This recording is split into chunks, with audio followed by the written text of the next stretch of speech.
I think they're all connected in a very, believe it or not, simple way. And that sounds weird because to the average layperson, they see climate, they see central bank digital currency, they see energy crisis, terrorism, pandemics, and they just think, how could these all be connected? It's absurd. But it's the opposite of absurd.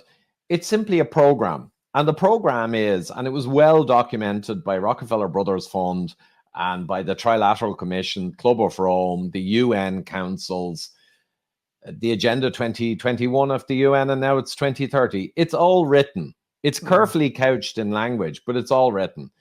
The intention is to have a one world government, but the reality is with the BRICS breaking free and China and Russia power centers, it won't really be one world. It'll be kind of Western world, a new world order, if you will. And Rockefeller was the first to use that phrase. Now we're called conspiracy theorists to use it. But long story short, all of these things you mentioned and more are all connected and they're all synergistic. They all achieve certain goals. Like COVID brought or made censorship great again, I like to say. COVID brought in the biosecurity complex and gave it massive power. COVID moved $5-6 trillion from the ordinary people to the richest corporations and individuals. So COVID did a ton of, COVID brought in the universal passport concept.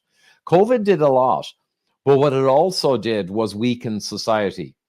So if you look at, say, something as absurdly separate as the trans agenda, you'd say, how could that be connected? Well, the trans agenda weakens society. It undermines cultural norms. It undermines scientific certainties like male, female.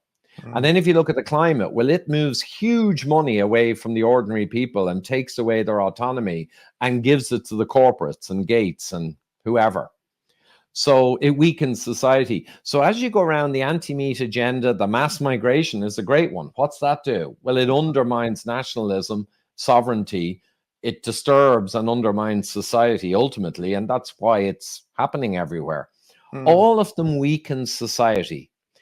Because if you want to bring in a new system of governance, which is documented for 70 years now, that's the intention, it's on paper, you have to weaken society massively and weaken nationalism and weaken, I don't know, cultural and historical pride. You've got to smash that in order to recreate the new system, which is a bland brown blob of humanity, which you can then run your system with. So on that note, because again, I've heard you talk about this quite recently, actually. Can you talk a little bit about the climate emergency and where that originated from? Thanks for watching this video on our YouTube channel. If you want to listen to the full episode, you can do by subscribing to the Radical Health Rebel podcast using the QR code on the screen.